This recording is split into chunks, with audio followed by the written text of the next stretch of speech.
Hello दोस्तों। Actual में मैं आज नाइट ड्यूटी में था। तो नाइट ड्यूटी में बिटकॉइन में मुझे एक ट्रेड मिला था यहाँ से।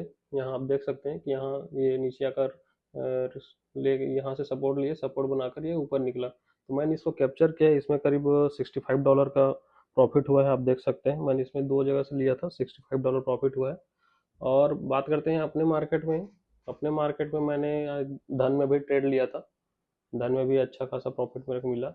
बाकी एक्चुअल में क्या है कि आज जो मार्केट के हिसाब से प्रीमियम उतना खास बढ़ नहीं रहा है। तो आप देखेंगे कि मुझे ज़्यादा प्रॉफिट तो नहीं हुआ, लेकिन 1600-1700 का प्रॉफिट ही दिख रहा है। और मैंने जीरोधा में भी एक ट्रेड लिया हुआ था। अब जीरोधा में देखेंगे तो इसमें भी 1800-1900 का प्रॉफिट है, क्योंकि सेम जगह पे मैंने लिया था। क्यों ज़्यादा प्रॉफिट मिल नहीं रहा है आज, प्रीमियम उतना बढ़ नहीं रहा है। आप देखेंगे तो प्रीमियम में बहुत ज़्यादा गिरावट है। तो आज ज़्यादा प्रॉफिट हुआ है। ओवरऑल बोले तो 10,000 का प्रॉफिट हुआ हुआ है।